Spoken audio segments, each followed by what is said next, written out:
बढी जाडो छ यहाँ टोलेहरू हाम्रो चाहिँ भोलि भैलोको प्रोग्राम आज चाहिँ कटिङ सटिङ दिउँसो भयो ठ्याक्क पुरा चाहिँ यहाँ भोलिको भैलो आज वेलकम पार्टी चलिरहेछ एउटा 200 किलोको राको 50 किलोको खसी भोलि त्यहाँ ट्याक्क देखा मान्छे भएर आउनलाई चुरु लिन्छ यहाँ भोलि भैलोलाई चाहिँ 20 किलो बोइलरको कुरो लोकल वाले 5 वटा टक्क भोलि पुरा अब अरू त कुरा नगरौँ कति हो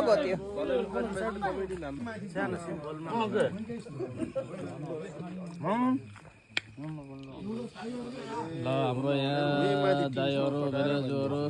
टक्क त बस्नु भएको छ है भोलि भैलो